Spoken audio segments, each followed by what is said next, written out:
Hello students, welcome back to the official page of Read My Course. I am Dr. Shatabdi and today we will be talking in details about the whole process of digestion. So let's begin. See, these are the topics which we are going to cover today. First of all, we are going to have a look at what molecules lead to formation of what molecules. That means carbohydrates break down into what molecules, then lipids and proteins break down into what final end products. That is very important and that is the first thing that we are going to learn today. After that, we are going to have a look into the process and sites where carbohydrate digestion, protein digestion, lipid digestion, these take place, right? So, beginning with our first slide. See, first of all, carbohydrates, proteins and lipids. These are the basic molecules of food which have to be broken down or catabolized into the final end products for absorption into the body. Okay, now these carbohydrates are basically in the form of dietary starches or glycogen when we are ingesting them. After ingestion, what is happening? They are being broken down stepwise into disaccharides and finally into monosaccharides. The initial stage of carbohydrate digestion starts with the oral cavity or the mouth, where almost 30% of the digestion of carbohydrates occur. After that, we move to the stomach, then the small intestine. And the rest part of the carbohydrate digestion occurs in the small intestine. Okay, so we have the starch or glycogen which is broken down by an enzyme which is known as the salivary amylase or the ptyalin that breaks down these starches or polysaccharides into the disaccharides in the form of maltose, sucrose, lactose. Maltose, sucrose, lactose, all these three are disaccharides. Further, they are broken down in the small intestine into monosaccharide units, that is, maltose is broken down into 2 units of glucose. Sucrose is broken down into 1 glucose, 1 fructose. Lactose is a disaccharide which is broken down into 1 glucose and 1 galactose. And we must remember one thing, that the enzymes which are responsible for breaking these disaccharides into their respective monosaccharides are added with ASE. For example, maltose is broken down by maltase enzyme, MALTASE, right? I think you can see it over here. See, maltose is broken down by an enzyme whose name is maltase. Then sucrose is broken down by sucrase. And lactose is broken down by lactase. So it's easy to remember in that way. Moving on to the next slide, then we come to the fat and protein end products. See, proteins are what? Proteins are actually molecules of amino acids which are joined together by peptide bonds, right? Now, so when we break down a protein, what we find is peptides. And when we further break down these peptides, we find amino acids. Now, coming to the lipids or fat digestion, this digestion is a bit different than the carbohydrate and protein digestion because it involves 2 steps primarily. First step is the emulsification of the fat or the emulsification of the protein. What I mean is that we ingest large molecules of fats, right? Now, these molecules of fat are large enough in such a way that the enzymes cannot act directly on these fat globules. So, what happens is these fat globules are further broken down into small globules. And how this happens? This happens because of the presence of bile. We had read in our earlier class that bile is a substance which is responsible for fat emulsification. See, fats are usually hydrophilic, right? That is hydrophobic. What I mean is that when fat molecules are present, they have a tendency to group together or join together to form larger molecules so that in the presence of water, the exposure to water decreases. Okay, that is, they are hydrophobic in nature. But in case of bile, they are amphiphatic. What that means is they have a hydrophilic and an hydrophobic ends, as a result of which they can encircle the lipid molecules, right, and prevent them from coalescing together or joining together to form these large molecules.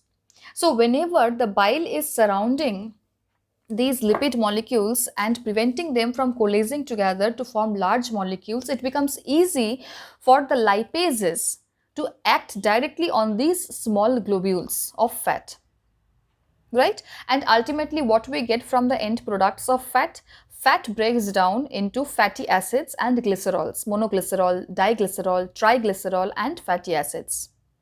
So these are the ultimate end products of fat. So ultimate end products of carbohydrate is monosaccharides, right? Ultimate end products of protein are amino acids. Ultimate end products of lipids are fatty acids and glycerols, monoglycerols.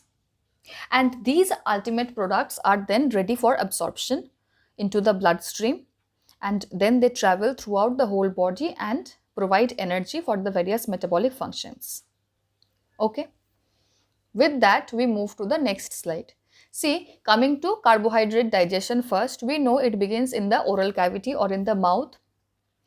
Some part of it is mechanical, some part of it is chemical. Mechanical happens because of the presence of teeth. We masticate or we chew the food, so the food substances are broken down into small pieces. After that, what happens? Chemical digestion starts because of the presence of salivary amylase, which breaks down this starch into disaccharides, that is maltose. Okay, this is the reaction. Starch is being broken down into disaccharides, maltose, and they act at a pH 6.8, right? That is the optimum pH at which it is acting.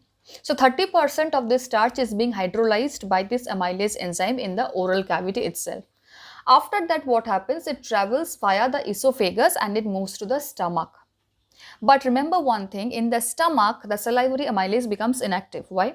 Because in the stomach, the environment is highly acidic because of the presence of hydrochloric acid, and salivary amylase cannot act at an acidic pH. So it becomes inactivated. Then what happens in the stomach is, first of all, we find a feature which is known as churning of food. That is the mechanical digestion. That is, the walls of the stomach move, contraction and relaxations occur in the stomach, and the food bolus is moved in such a way that it breaks down. That is the mechanical digestion of food. After that, what happens is the chemical digestion by the help of gastric juices. We have read they supply pepsin, they supply hydrochloric acid. Besides this, we have renin, which is the milk enzyme, then we have the lipases, etc. So because of this combined action of churning and this chemical digestion by the presence of pepsin, what happens is proteins break down, and it leads to the formation of the chyme, CHYME, we have read already. Chyme formation occurs in the stomach, right? Now the protein digestion totally does not happen in the stomach itself. Maximum part of it happens in the small intestine. Okay, now the small intestine receives enzymes like bile, it receives the pancreatic juice, and it receives the intestinal juice. Okay, so these three important you can say enzymes play a very important role in the further process of digestion as the chyme is moving from the stomach into the small intestine, right? So we have already learned that proteins break down into polypeptides and finally into amino acids. Part of it occurs in the stomach and the rest part occurs in the small intestine. So now coming to the action of pancreatic juice. See, we have studied that in the pancreas, we have the pancreatic juice. Now, the pancreatic juice contains inactive enzymes in the form of trypsinogen, chymotrypsinogen, procarboxypeptidases, amylases, lipases, nucleases, right? Most important among them is the trypsinogen, because if trypsinogen is not activated to trypsin, then the rest of the enzymes like the chymotrypsin, the procarboxypeptidases cannot act. I hope you get it. So the first step is conversion of this trypsinogen into trypsin, and that occurs in the presence of enterokinase. This enterokinase is again secreted by the intestinal walls. Okay. Then we have the bile, which is secreted by the liver, which is concentrated and stored temporarily in the gallbladder, and then it is released into the duodenum. That is the first part of the small intestine. And this bile has bile pigments, like it has bilirubin, it has biliverdin, bile salts, cholesterol, phospholipids. But remember one thing, it has no enzymes. And the most important function, as we have already studied, is fat emulsification. And we have already known how this fat emulsification occurs. Then we move to the intestinal juices. The small intestine does not only receive enzymes from other structures, but the walls of the small intestine, the brush bordered villi which is present in the duodenum of the small intestine, along with other cells which are known as goblet cells, these together produce certain juices in the small intestine which is known as intestinal juices. And what do they contain? They contain maltase, they contain lipase, they contain nucleosidases. And these intestinal juices are responsible for the ultimate breakdown of the products which are ready for absorption. Okay. So, I want you to have a look at this picture over here. See the pancreatic juice, how it is acting. See, it is breaking the proteins into dipeptides, and this occurs in the presence of trypsin, chymotrypsin. Okay, it is breaking polysaccharides or starch into disaccharides. It is breaking fats into di and monoglycerides. And these are the final end products, the amino acids or peptides, the saccharides and the monoglycerols, right?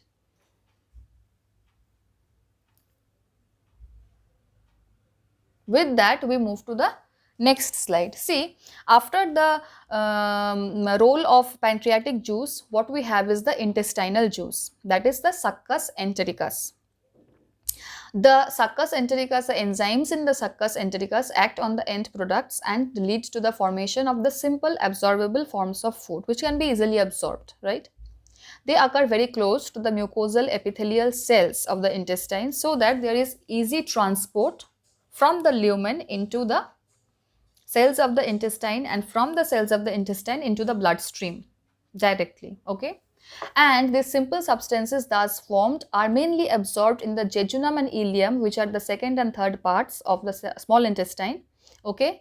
And remember one thing, no significant digestive action is occurring in the large intestine. So what does the large intestine do? It is mainly involved in the process of absorption. Absorption of nutrients, absorption of water, absorption of vitamins.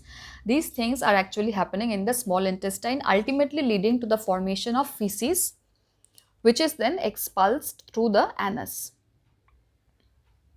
Okay, moving to the next slide. So, what are the final breakdown products of digestion which are seen in the small intestine? So, the dipeptides break down into amino acids, which are the final breakdown products of proteins, right? Then the maltose, which is a disaccharide, it is breaking down into two molecules of glucose. Lactose is breaking down into glucose galactose. Then sucrose is breaking down into glucose fructose. These are the end products of carbohydrate digestion. Then we have nucleotides breaking down into sugars and bases in the presence of nucleotidases. Okay. And we have di and monoglycerides breaking down in the presence of lipase enzymes into fatty acids and glycerols. And this is the end product of fat digestion or lipid digestion. Right?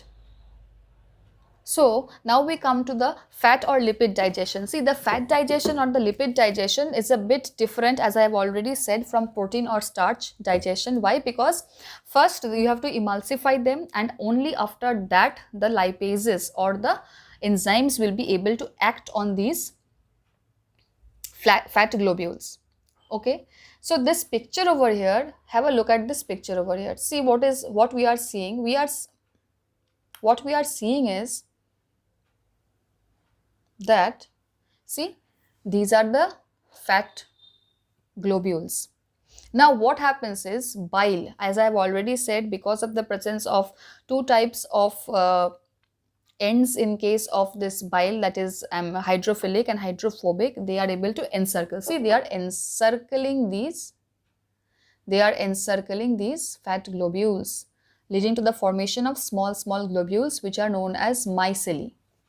Okay, these micelles, what happens is, these micelles are acted upon, or the smaller fat globules are acted upon by lipases, leading to the formation of smaller structures which are macromyceles.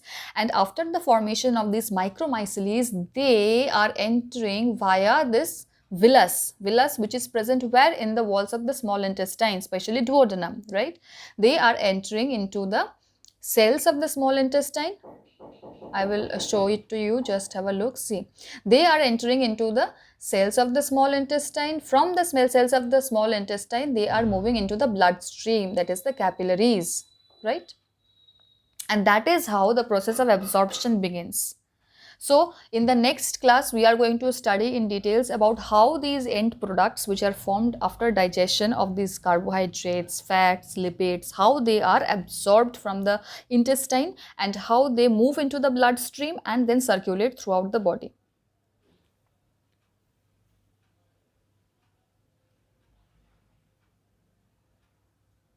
So that brings us to the end of this session. In the next class, we will be studying about absorption in details. Till then, stay safe guys, take care, stay at home. If you like this video, then please do like, share, subscribe, and let me know in the comment section below how I can improve my videos. If you have any question, please do feel free to ask me the question. I will be glad to answer them and communicate with you.